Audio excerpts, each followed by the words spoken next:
La tournée de novembre, c'est fini. Et nous, on n'a jamais aimé les fins. On est des romantiques, des nostalgiques, on aime quand les choses durent plus longtemps que les relations d'Hélios. Alors pour se changer les idées, on va faire ce qu'on sait faire de mieux, jouer. Existe-t-il de meilleurs remèdes que le jeu face aux larmes? Et bien sûr, on compte sur vous pour jouer avec nous. C'est tout de suite dans ce nouvel épisode du Rugby Show.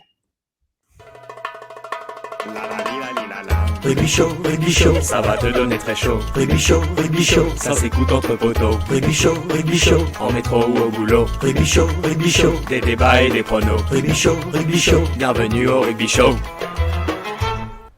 Ouh, pour la première fois, c'est Thomas qui va animer cet épisode. Et donc Thomas, je te laisse le micro. C'est pas du tout la première fois, Clément, compte le nombre d'épisodes où t'étais pas là. Ils sont animés tout seul. J'ai trop de doigts pour compter. Et oui, messieurs, mesdames, c'est l'heure du vrai ou chaud. C'est la seule chronique en laquelle vous devez avoir confiance dans votre quête de vérité absolue. Aujourd'hui, on va voir 9 vérités ou 9 contre-vérités sur l'équipe de France. Et vous allez devoir me dire si vous pensez qu'elles sont vraies ou fausses. Est-ce que les 9 questions, c'est un hommage à Maxime Lucu et à sa magnifique tournée d'automne? Oui, et à son crâne. D'accord. Qui est tout neuf. Comment ça, neuf? On embrasse Maxime, pas son crâne. Donc sans plus attendre, on va tout de suite aller dans la première question. Première question, c'est une déclaration de Fabien Galtier sur l'attaque de l'équipe de France, qui aurait dit « L'équipe de France va marquer plus de points aux 6 Nations 2026 qu'en 2025 ». C'est possible ça? Tu veux dire plus de points aux 6 Nations 2026 qu'aux 6 Nations 2025? Ouais. Ah oui, ou alors que dans toute la saison 2025, parce que ça c'est compliqué, quand tu marques 48 points contre l'Australie. Alors, moi, si je me rappelle bien, le 15 de France aux 6 Nations 2025, c'est 30 essais, c'est le record absolu d'essais pendant les 6 Nations. Il dépasse l'Angleterre. C'est les Anglais qui avaient le record. Je trouve que dire ça serait complètement fou. Ouais. Est-ce qu'il en est capable? Oui. C'est un peu présomptueux. Il est capable de tout, c'est un peu le roi du déni, donc moi je dirais qu'il a pu le dire. Même si, comme tu dis, statistiquement parlant, c'est quand même assez peu probable. Donc vous pensez que c'est vrai? On pense que c'est vrai. Ok. Eh bien, c'est faux, messieurs. On commence déjà par... Je te l'avais dit, Milios. Par une défaite. C'est faux, mais c'est quasi vrai, finalement, parce qu'il a quand même dit qu'il mettait en place un nouveau système d'animation offensive et que la raison pour laquelle on n'était pas très content offensivement, c'est parce qu'il y avait un nouveau système qui se mettait en place et que vous allez voir, ça allait être encore mieux qu'avant. Sous-entendu, avant, sous Nation 2025, après, sous Nation 2026. Et on a déjà battu un record, Fabien, donc est-ce qu'avec notre animation offensive actuelle, vous y croyez un peu à rebattre ce record une deuxième année d'affilée? Clément? Non, je pense que pour marquer 30 essais, 31 essais du coup potentiellement, il faut gagner le 6 Nations. Sinon ça veut dire que tout le monde bat tes records aussi. Je pense qu'on gagnera pas le 6 Nations cette année, que ça va être très compliqué. Donc non, moi je pense que c'est pas possible. Allez, très bien. Mais sans plus attendre. Oui, Elios, tu as quelque chose à dire? Non, moi je suis pas d'accord du tout avec ce que vient de dire monsieur Clément. C'est ça qui est intéressant. Non, mais on a marqué 48 points contre l'Australie, donc on est sur, comme tu dis, une nouvelle stratégie offensive. Et cette année, on a un calendrier plutôt favorable. On reçoit l'Irlande et l'Angleterre. Donc, comme l'a dit Fabien, moi je pense que cette tournée, c'était juste un laboratoire et il va enfin révéler son produit fini au grand jour en février. Donc, moi je pense qu'on peut assister à une QDC. Après, 30 essais, attention, ça fait 6 essais par match. Ouais, c'est beaucoup. Et tu penses pas que pour mettre énormément d'essais, il vaut mieux jouer l'Italie à la maison? Ouais. Histoire d'en marquer 12, comme on a marqué l'année dernière, 10. Pour pouvoir marquer 0 contre l'Irlande. Ça fausse tes stats. Mais bon, ok. Il a évidemment pas dit ça. Ouais. Moi, je meurs d'envie. Deuxième question. Je meurs d'envie d'aller sur la deuxième question. La deuxième question qui est à propos de la défense, messieurs. On enchaîne attaque-défense tout de suite. Alors, c'est une question sur la tournée de novembre. Et, ça, je sais. À savoir que pendant cette tournée, on aurait plus souvent gagné du terrain que reculé sur nos phases défensives. Donc que notre défense a été, dans la majorité du temps, dans la plupart du temps, efficace. Donc ça veut dire qu'on aurait distribué caramel sur caramel, plaquage offensif sur plaquage offensif et qu'on aurait gagné la ligne d'avantage sur chaque en moyenne en défense, c'est ça que tu dis? Ça veut dire que quand il y a un ruck, le ruck d'après, t'as plus souvent avancé que reculé. Ça voudrait dire que Sean Edwards a fait du bon travail. Ça voudrait dire ça, ouais. Non, ça c'est complètement impossible parce que déjà je pense que contre et l'Australie et les Fidji, ils ont gagné plus de terrain que nous on en a gagné. Bon, c'est pas exactement lié à la stat que tu as donnée, mais du coup je pense qu'on est plutôt sur le reculoir que sur l'avancée. Que sur l'avançoir. sur l'avanceur.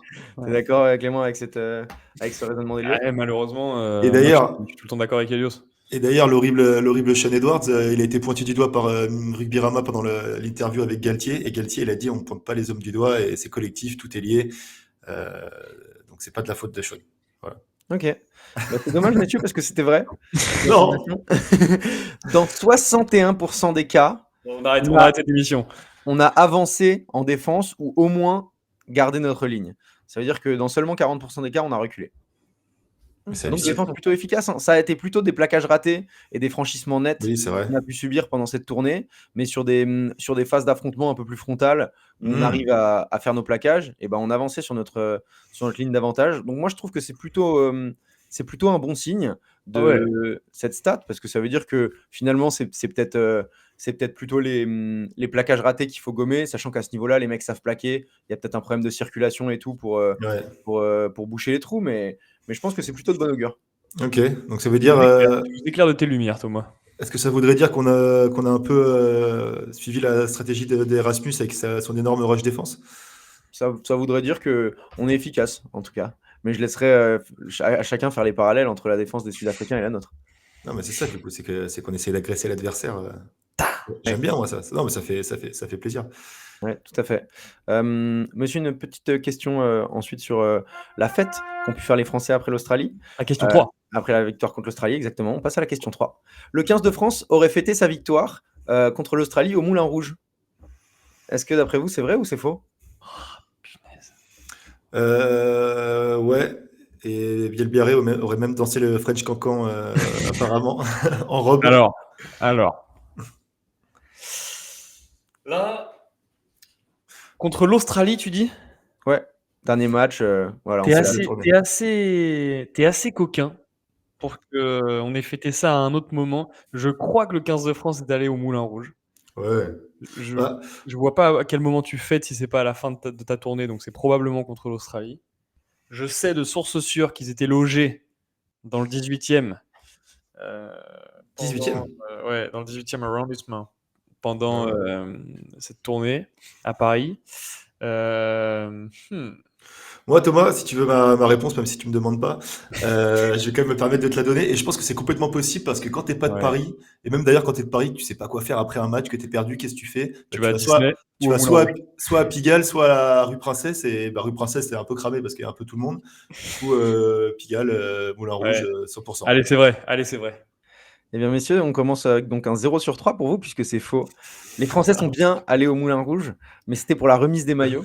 Avant le match je t'ai dit que c'était un coquin et que les Français y étaient allés. Je te l'ai dit, gros. Et effectivement, on y est allé. Et donc, les danseuses du Moulin Rouge, du cabaret, ont remis les maillots aux membres de l'équipe de France. Je pense que c'est Fabien qui s'est fait un petit kiff. Mais il s'est fait un petit kiff. Et d'ailleurs, ça a l'air d'être une habitude parce qu'ils l'ont déjà fait, il me semble, à un tournoi. On avait déjà vu dans un destin mêlé l'équipe de France se rendre au Moulin Rouge.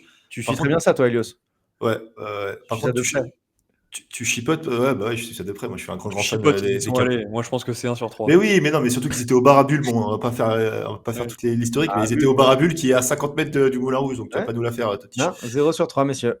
Allez, on passe au dessus. J'espère que nos auditeurs suivent un peu plus le rugby que les chroniqueurs du Rugby Show. On passe tout de suite à la 4e question, messieurs. 4e question sur les blessés de l'équipe de France. Tous les blessés actuels seront de retour pour le 6 Nations 2026. C'est possible, ça? Ouais. Tous les blessés de quoi? Tous les blessés qui ont reçu une cape forever depuis le début. Tous les blessés, je vais te dire, les Antonio, Tatafou, Movaka, François Cross-Guillard, ça c'est les potentiels titulaires devant, ou au moins feuille de match, quoi. Et ensuite, derrière, Dupont, Jalibert, Moefana, Tissokbe. Bah ouais, tous. Peut-être pas tous, non, parce qu'on parle quand même du début de tournoi, donc c'est dans pile 2 mois. Kroos, je sais qu'il s'est fait opérer là il y a 2-3 semaines. Bon, après, on ne sait pas à quel point, on n'est pas médecin, nous. On est des simples chroniqueurs avec une connaissance rugbystique discutable. Donc, non, pas tous, impossible. Impossible, il y a forcément un mec. Putain. Bah, la réponse, elle est un peu indécise parce que c'est difficile de prévoir qui va être de retour, qui va pas être de retour. Super, Julien Lepers, Julien perdu. Mais c'est tout à fait possible parce que Kroos, il a dit course contre la montre pour les 6 Nations. Il a même mis une story à très vite sur les terrains. À très vite, ça veut pas dire dans 6 mois. Ouais. Je suis désolé. Il a dit à très très vite ou à très vite? À très très vite. Ah. Très très très vite, il a dit. Ouais, ok, non, il sera là. Potentiellement, ça fait une très très grosse équipe. Et d'ailleurs, ça va être le sujet de notre prochaine vidéo. Savoir quelle équipe type on aurait avec tous nos blessés qui reviendraient. Donc on vous donne rendez-vous pour la semaine prochaine pour ça. Et on vous passe tout de suite à la question numéro 5. Ah non, c'était déjà la question 4, Clément. Dyslexique, Clément. Question numéro 5. Un tiers de toutes les pénalités qu'on aurait concédées pendant cette tournée d'automne serait sur hors-jeu. On a concédé 36 pénalités, donc ça ferait 12 pénalités sur hors-jeu en 3 matchs. C'est possible ça? Moi, j'ai triché, j'ai la réponse. J'ai triché, je l'avoue. Bah vas-y, Elios, si Oui, tu as la réponse et si tu fais le malin, donne-la nous. Un tiers, après, toi, t'aurais pu jouer, ça aurait pu être un quart en réalité. T'as dit un tiers, t'aimes bien nous faire chier, mais. Il y a des comme ça qui viennent ces trucs. Voilà, t'aimes bien te faire intéressant, là, à changer quelques pourcentages. Un tiers, c'est pas mal. C'est sûr que ça va être un quart. Putain. Si, mais moi, pour avoir lu l'interview de Galtier, du coup, je vais faire le script, je vais reporter ces mots. Il a dit, ouais, que du coup, beaucoup de nos pénalités, c'était dû à des hors-jeux et que c'était facile à gommer, au même titre que les plaquages manqués, c'était dû à un manque de rotation, enfin pas de rotation, de coulissement en défense. Donc, je pense que c'est vrai, Thomas. Coulissation. Et c'est tout à fait vrai, mon cher Elios. Mais est-ce que ça t'inquiète qu'on concède autant de pénalités sur hors-jeu, Elios? Moi, ça m'inquiète parce que j'ai la stat là devant les yeux. On a été sanctionné à 36 reprises, c'est ça que tu as dit, en 3 rencontres. Donc ça fait 12 par match, sachant que il a dit plusieurs fois, Galtier, que l'objectif c'était maximum 8 par match. Comme ça a été le cas, je crois, des Sud-Africains contre nous. Et je crois aussi surtout qu'on est la plus indisciplinée, l'équipe la plus indisciplinée de toute la tournée, si je me trompe pas. Ouais, ça c'est plutôt inquiétant, mais après se faire siffler sur hors-jeu, c'est un peu de se faire siffler des pénalités de gogol, tu vois, ça se joue souvent à 50 cm ou à 1 mètre. La faute de l'arbitre, quoi. Faire le petit effort en plus pour pas se faire pénaliser sur hors-jeu, c'est quand même gommable facilement, non? Ouais. Après, pour faire le lien avec une de tes questions précédentes, pourquoi est-ce que tu gagnes autant de terrain sur la défense? C'est parce que tu pars hors-jeu un coup sur 2. Ok, donc ça veut dire que 2 coups sur 3, l'arbitre ne voit pas. Et 1 coup sur 3, c'est pénalité. Ouais. Après, tu vois, même Galtier met la faute sur les arbitres. Il a dit qu'on avait perdu contre l'Afrique du Sud parce qu'à la 60e, il siffle pas un grattage. Ouais, on va faire pareil. On va dire que c'était de la faute de l'arbitre et qu'on n'était pas hors-jeu. Ouais, on fera bien attention au hors-jeu pendant 6 nations. Ouais. Alors, on passe tout de suite à la question 6. Question 6, une question sur les duels aériens, messieurs. Question 6. Question 6 sur 9. Sur les 10 duels aériens que Damien Penaud a eu à jouer, il n'en a reporté aucun. C'est possible, ça? C'est un ou aucun. Mais à mon avis, c'est plus proche d'aucun. Alors ça, il faut savoir, mes chers écouteurs, mes chers auditeurs, que la réponse se trouve sur notre page Instagram, si jamais vous voulez tricher. Mais tu vas la spoiler tout de suite, là, Elios, non? Je pense que c'est un 0 pointé. Non, c'est moi qui fais le post Instagram, donc je connais la réponse, mais vous pouvez aller voir la réponse. Ça me paraît quand même gros, un 0 sur 10 par contre. Hein. Si je veux bien jouer le jeu. C'est petit, moi, je trouve. C'est 0, c'est vraiment pas grand-chose. C'est beaucoup, ouais. Tu trouves ça gros, toi? Je sais pas exactement comment il le calcule, parce que tu vois, Penaud, par exemple, il fait beaucoup de claquettes, genre il y va un peu à l'arrache, il met son corps en opposition et paf, il met une claquette pour que ça soit récupéré, comme d'ailleurs le font Colby et RNC, les Sud-Africains, ils en attrapent rarement comme ça en one-shot la balle dans les bras, tu vois, donc c'est des stratégies différentes. Compliqué. Ouais, selon les stats officielles, ça serait vrai, cette affirmation. Mais ceci dit, comme tu dis, il est allé mettre quelques claquettes. Je pense à une claquette contre l'Australie, je crois, où il met une claquette et c'est Fico qui la récupère derrière.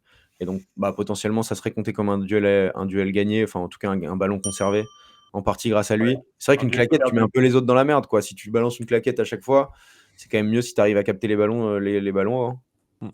Ouais. Et d'ailleurs, Thomas, du coup, pour compléter ta stat, Penaud 0 sur 10, Bielbiarré par contre 5 sur 7, donc ça, très très beau travail de notre ami Louis qui sait absolument tout faire. Et par contre, Ramos, c'est censé être son secteur de prédilection étant donné qu'il est quand même arrière du 15 de France et arrière du Stade Toulousain, de 2 meilleures équipes du monde. Il a fait 1 sur 5, ce qui n'est pas non plus foufou. Ouais, mais après, bon, faut faire attention à comment elles sont comptées ces stats. Hein. Là, évidemment, c'est facile de regarder ça et de leur taper dessus, mais j'ai vu une vidéo d'Amour du rugby sur le nombre de situations que Penaud il a eu à jouer, que Ramos il a eu à jouer, et il donnait un chiffre catastrophique sous les ballons hauts. genre un 1 sur 4. Et au final, sur 11 situations qu'il avait eu à gérer, il en avait bien géré 9. Alors, c'était pas toutes des duels aériens, mais c'était suite à des jeux au pied. Et puis lui, quand dès qu'il a un peu d'espace, dès que tu joues un peu au pied trop long sur lui, il va forcément te la mettre avec une relance, un coup de pied encore mieux que celui que tu as mis.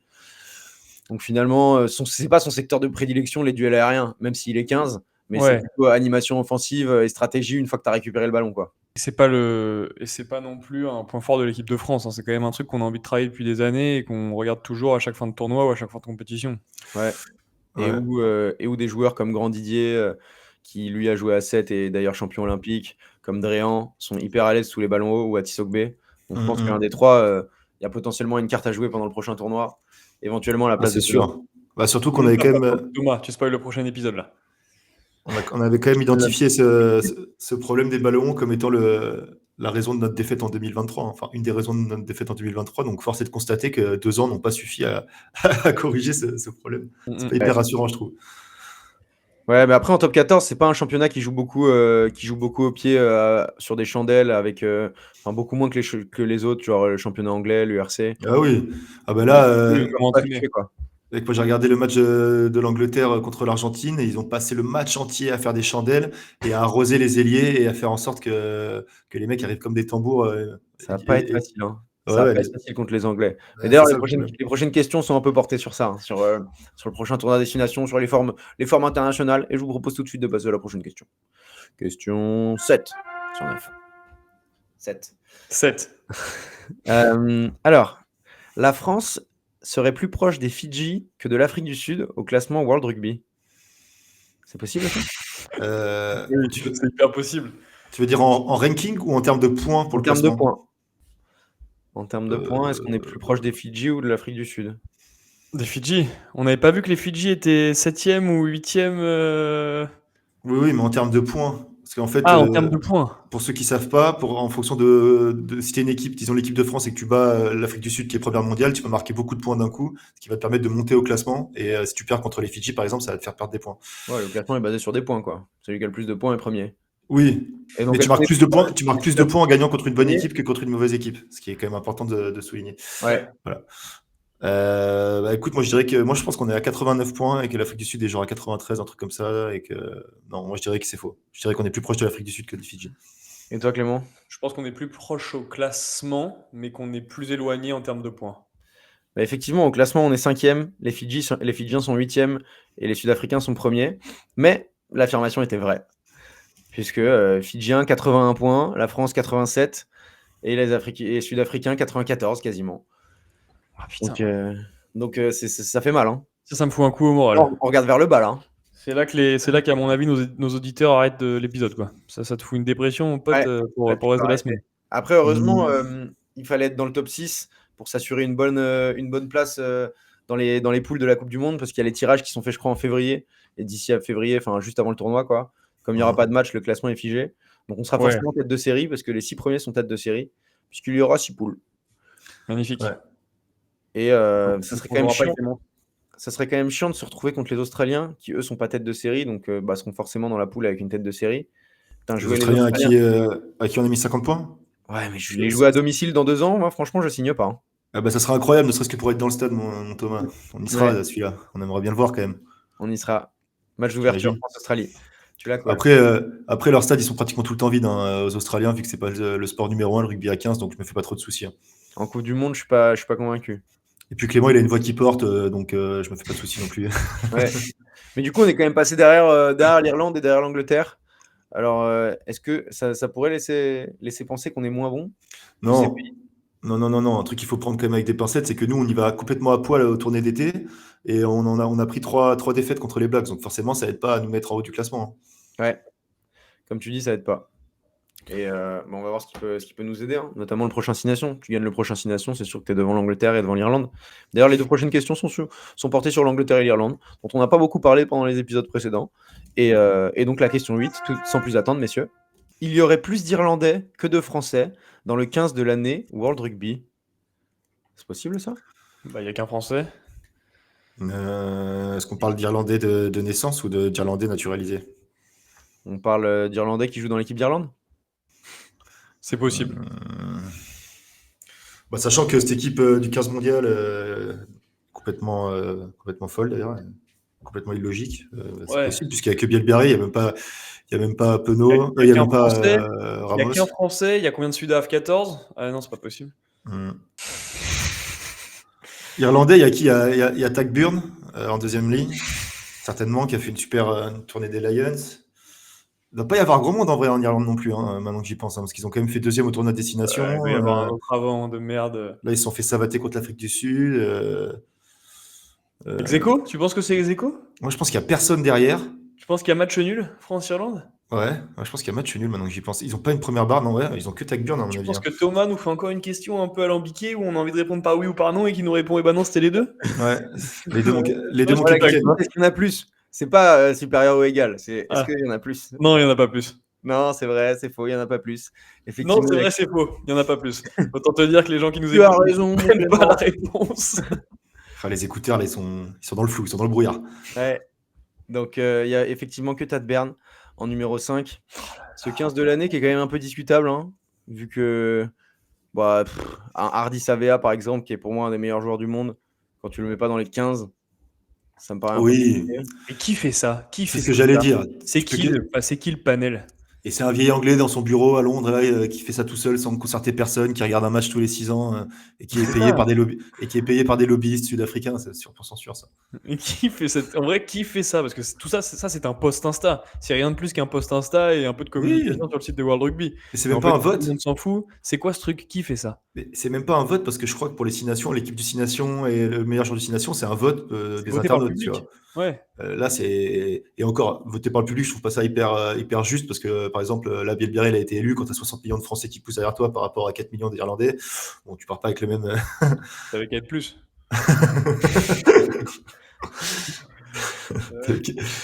Voilà. Et c'est dégueulasse. Ouais. C'est encore les Anglais aux manettes, ça, toujours.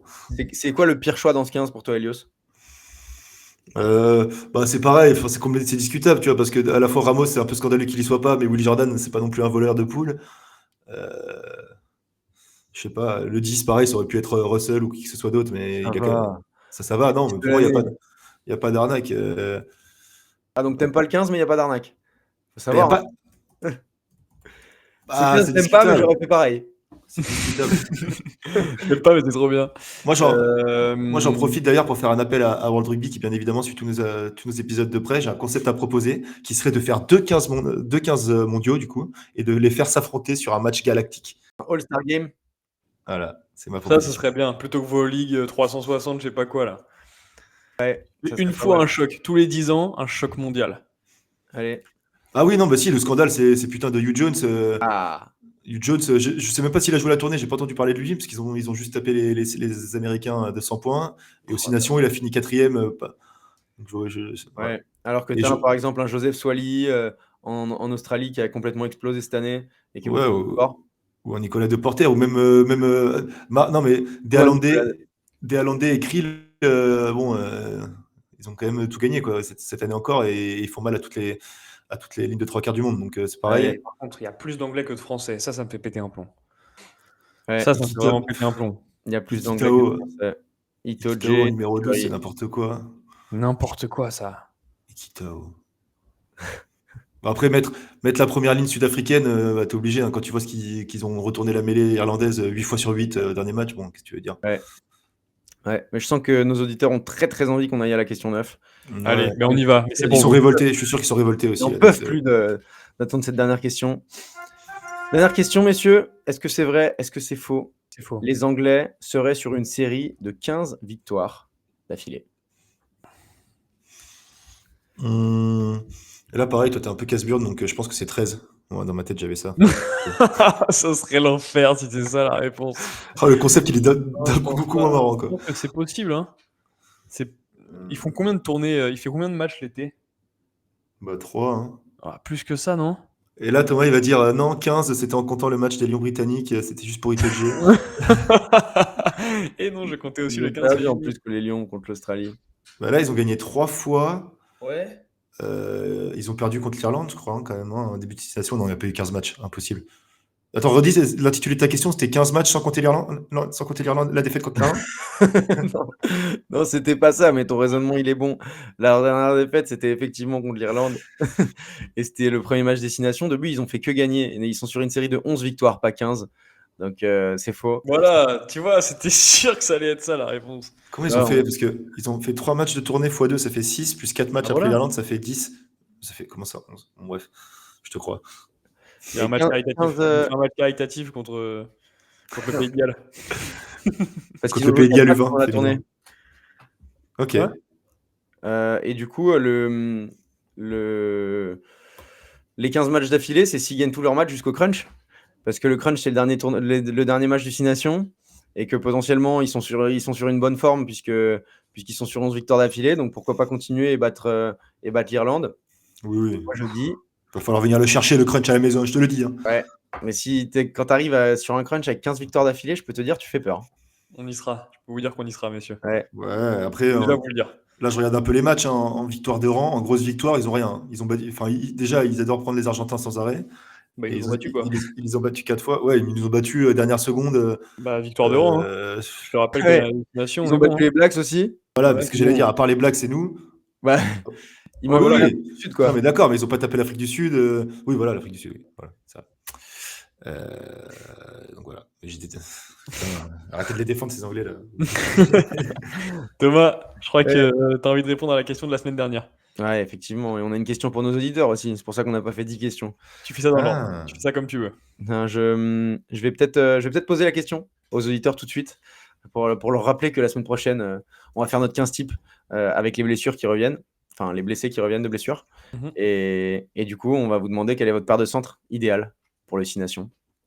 Évidemment, comme chaque semaine, on répondra aux 2 meilleurs commentaires. Et les 2 meilleurs commentaires de la semaine dernière, messieurs, ils sont tout de suite. On vous a demandé, est-ce qu'on est mal barré pour le 6 Nations? Et il y a Tazar K2W qui nous a répondu, en termes de jeu, c'est plutôt inquiétant sur pas mal de plans. Mais néanmoins, il ne pense pas qu'on est mal barré, dans le sens où on devrait voir un paquet de joueurs d'exception revenir pour le tournoi. Ça tombe bien, Tazar. On va en parler la semaine prochaine dans le prochain épisode du Rugby Show. Et ensuite, c'est qui? C'est Benjamin Roland 686. Si je ne m'abuse. Bonjour Benjamin. Il nous dit. C'est important de citer le pseudo entier. Ah bah oui, très important, sinon ils ne se reconnaissent pas. Avec tous les Benjamin qu'il y a. Lui, c'est le 686. Ouais. Et du coup, lui, il espère qu'on va être un peu plus barré pour le tournoi destination et enfin lâcher les chevaux. Tous. On a les talents pour jouer les coups. Effectivement, surtout avec tout ce petit monde qui revient. Donc Benjamin, nous aussi, on espère que Galtier, son plan, il va fonctionner. Il a parlé d'un second souffle. Il en faudra peut-être un troisième, mais. Je suis tout asphyxié là. Ouais. Mais en vrai, moi j'y crois grave. C'est vrai qu'il a raison, toi. Il se cherche pas d'excuses, Galtier, mais quand tu t'entraînes, quand tu as 5 entraînements avant le premier match de l'Afrique du Sud, que t'as pas tes mecs souvent, qu'ils sortent de 10 matchs de top 14, c'est pas évident. Et là, il va y avoir une petite trêve hivernale, il va avoir le temps de se reposer et de venir en grande pompe pour le mois de janvier. Ouais. Par contre, on commence cash contre l'Irlande, donc il va falloir être prêt, Fabien, le 5 février. Clément, tu as parlé à nos auditeurs de notre mission? Oui, alors juste avant, Thomas, je crois que tu es passé à travers un commentaire qui me semblait très important quand même, que j'avais mis en avant. Le temps attendu 857 qui nous dit Clément, très drôle. Voilà, moi je trouvais que c'était vachement approprié aussi d'en parler. Okay. Mais t'as raison, le temps attendu 857. On t'adore. Ouais, je voulais vous parler d'un sujet quand même qui est très important. Vous le savez, vous êtes de plus en plus nombreux à nous suivre sur les réseaux et notamment sur YouTube. On vise avant Noël, et vous avez un graphique qui s'affiche sous vos yeux, si vous êtes sur YouTube. On vise avant Noël les 100 000 abonnés sur YouTube. On est déjà 3560. Donc voilà, c'est juste l'extra mile. Peut-être que si chacun en parle à tous ses voisins, toute sa famille, et tout son bureau, potentiellement c'est jouable. Donc on compte sur vous, faites du bruit. Ouais. Et puis au pire des cas, même si on arrive à 4000, on sera quand même content, quoi. non, satisfait pas de ça. 100 000 ou rien. 100 000 ou on arrête. Attention. 100 000 ou on arrête. Putain, il va y avoir la foule en délire, putain, qui va protester contre l'arrêt du rugby show. On va arrêter, hein. On va arrêter. Attention. Je peux te dire qu'à Villefranche de Rouergue, ça va gueuler. Hein. C'est là où on a la plus grosse fanbase. 40 000 sur Insta aussi, très important, les gars. On y est bientôt. Ça, par contre, pour le coup, c'est beaucoup plus réaliste et on compte sur vous aussi, nos amis youtubeurs et podcasteurs, pour aller soutenir sur les réseaux sociaux, MySpace, tout ça. Un grand merci d'avoir répondu présent à l'appel du rugby show et à la convocation du c'est vrai, c'est faux, c'est Thomas qui fait des mythos. On espère que cet épisode vous a plu et évidemment, on vous donne rendez-vous la semaine prochaine pour un nouvel épisode. Et surtout, vous le savez maintenant, n'oubliez jamais. Le rugby show, ça va te donner très chaud. C'est chaud et je suis pas au bureau, je vous le jure. Oh, c'est chaud. 100 000 abonnés, gros. Rugby show, des débats et Allez, des je me casse, pronos. j'aime quoi. Rugby show, bienvenue au rugby show.